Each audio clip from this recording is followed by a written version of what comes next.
Normie certified. Well, good for Normie. Well, the word's getting out there, and that wasn't a shameless plug for us. That's just the way the phone calls come in. You're allowed 3. 3. Oh, okay, 3. that's one. That's one. Keep score. But the reality of it is, people are seeing that there are stable and reputable methods out there, and they're starting to learn that. And they're learning it because now the want is there. People want this type of environment to be in. And it's publications like yours, it's the training classes that are going out there from all these different organizations pushing the same message. I think that's making the biggest thing. Mm-hmm. If that's a question, that's the longest one I've ever had, Lance. That's a good one. It's from working with Doug for so many years. You ask the question and you get the whole delivery. I hope he doesn't see this, but I'm sure he will. So go ahead. So to comment on your comment, I think that things that make real change in our industry is going to be consumer driven. So if you have a product to sell, if you have an air purifier or a mold removal product or whatever it is that works, then contractors, sure, they'll buy it and they'll use it. But what if the consumers demand it? You mentioned someone had to be certified by Normie to do the job. Consumer demand. And that's where it's at. We think of green cleaning. If that was not in demand by the consumer, by those who are paying the bills, who we work for, it wouldn't happen. Think of recycling. We all know we should recycle, but where's that demand? By the consumer. It's driven by them. So that's cool that someone called you and needed to be certified. We had that with ISSA as well. When the pandemic started, we have our GBAC division, and we had people saying, I need to be certified right now. Like, okay, here's the process. No, right now has to be done. Well, think about it before, hopefully your member got certified or is a member now, but any professional out there that might be watching this, you got to plan what you're doing and be ready instead of being reactive to the demand by the consumer. But I think that's it, Lance, consumer demand. And I think Normie's probably been successful because people are aware of what you're doing, and thus the professionals need to be part of you. Yeah, I absolutely agree. But you mentioned something a minute ago about GBAC, and a few weeks back we did an interview with Gavin, and he's a big player with the GBAC side. Mm-hmm. How does that affect the magazine production that you guys do? I mean, what kind of involvement is GBAC with what you're producing? Well, having Gavin on on our videos and stuff with his Australian accent has helped tremendously. Yeah. But besides the accent, and he's proud of that, by the way, Gavin writes for us, and Patty Ollinger, our executive director, writes for us as well. And we have Michael Diamond now, who's part of our team. We're using these experts to write, to be on video, to provide content and quotes, to help the industry out. The reception's been great. They know what they're talking about. I'm not the expert. I'm the journalist. I'm asking the questions. And a journalist who doesn't know the answers is probably a better one. So that's where I'm at. I asked them to provide the content, like that interview I did with Doug and Gavin for the article that's coming out. I asked, 8 questions or so, and the content that we have in that article is fantastic. So it'll be in two of our magazines, actually, ISSA Today and Clean Facts. So when you deal with issues like clean and disinfecting and remediation, all of these things that are high level, you want the very best experts. And I think that's what we have with GBAC. They've been with us a few years now, and they're doing great work. And of course, we work with Normie as well, and the training you folks do is great. I've nothing but respect for the programs. And the thing is, people have to embrace it and take it and use it and tell their customers about it too. Well, that's the biggest thing. And the word spreads. And again, that's why I mentioned the call, but we get a lot of calls like that. And usually they pass them over to me because that's some of these, crisis. I need to be certified now. Well, that's nice. We'll see what we can do to help you out. But there's only so much we can do because of our requirements. But that's something that does happen quite a bit. But I do have a few other questions for you. And then I think we're going to switch this around a little bit. We're going kind of a different direction. But yes, I understand that ISSA is approaching a 100-year anniversary. And I mean, you don't look a day over 99. So, I'm sure you could give us a little insight as to this 100-year path that they've gone on. Sure. I look very young because of the makeup. You know, when you're on camera, you have to have someone put the makeup on you. So there you go. And you look great too, Lance, by the way. Thank you. Yeah, thank Yeah. you. And I love your office too. Very fancy. That's why you get all those phone calls. That could be Fancy. it. There's nobody behind me answering the phone. That's the problem. Right. That's why they're all It's coming to empty. me. Yeah. Yeah. So ISSA is, we celebrate our 100-year anniversary next year. So if you want to send a present or something, I'll let you have my address. So that's always welcome. Okay. But it started like with 7 companies. And I think the first trade show was in Missouri in 1923. So it started with a few people getting together saying, hey, we need some collaboration. We need to unify the industry. What can we do? And so about 100 years ago, they got together and ISSA was formed. And over the years, it's grown. So it started with those few members. And over the years, people recognize the value, because really, what is a trade association for? It's to provide member benefits, and we have a laundry list of those, but also a place to be heard. We have our government advocacy department. We have a way to speak to leaders out there in the world, and we want to make cleaning a better place, the industry a better place. So it started small, and since then, you know, now we have 10,500 member organizations. And you think about what that means. We're not talking about people, we're talking about companies. And a company can have 100 employees, it could have 10,000 employees. So the number of those who are impacted, who can take advantage of ISSA, is a tremendous number. And we're also global.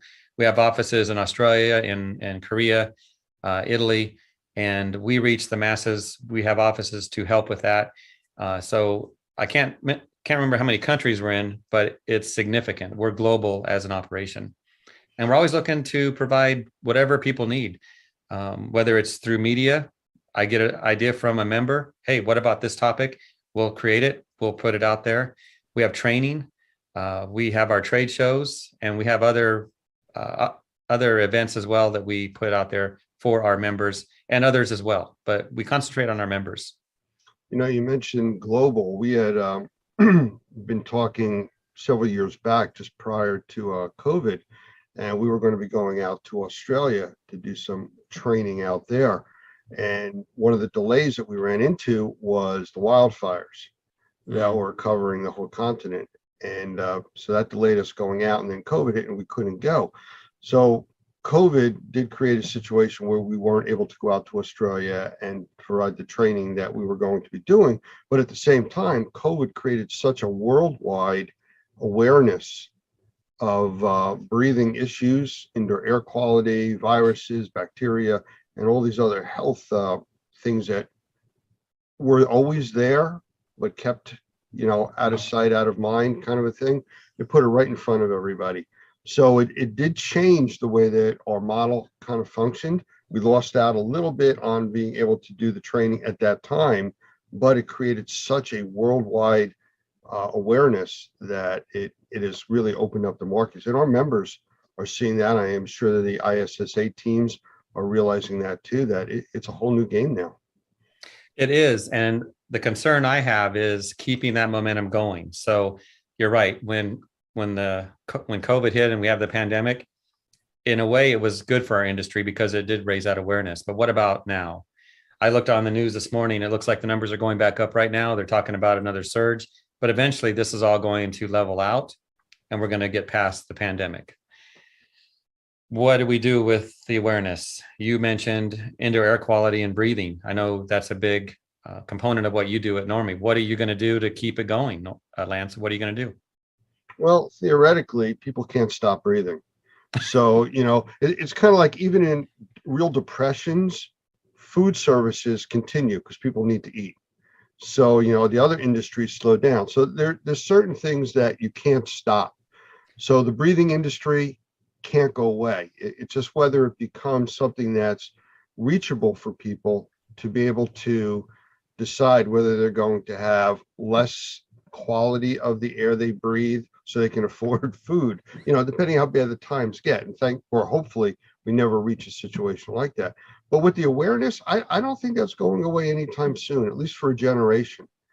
You know, people have a generational memory, I think is the way I've heard it used, that, you know, as the next group grows up, they have different things to focus on.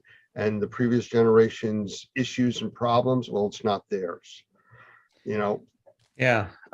So, like I mentioned earlier, things are driven by consumers or people who use buildings who are breathing that air that's so necessary, as you mentioned. And I've seen cases where in technology where people can monitor what they're doing, monitor what they're breathing. I think that's going to be a game changer because your generation coming up, they like the data, they like the assurance.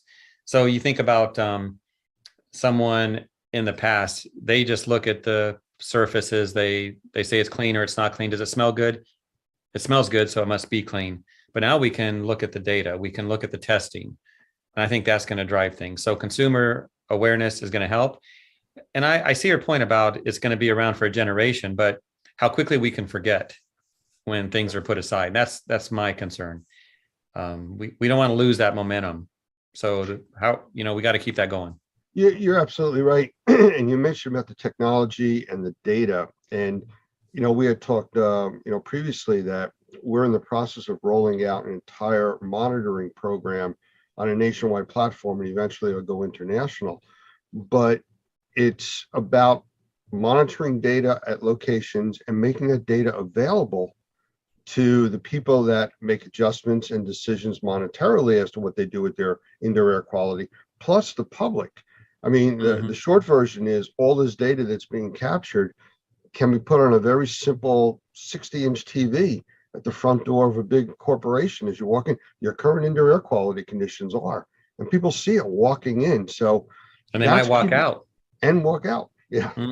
No, that's absolutely correct. It's kind of like the restaurant that you go into that all of a sudden the health department's gone in and given them a C rating instead of that A+ rating.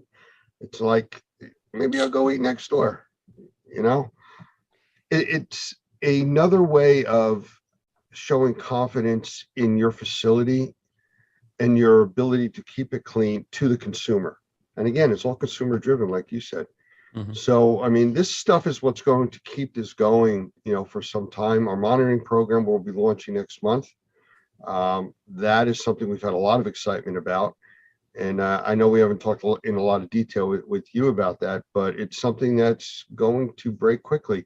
The people involved in our beta testing right now, I mean, I've gotten nothing but favorable remarks about it. There's a lot of excitement around it. So I think that's part of what's going to help this education going forward continue.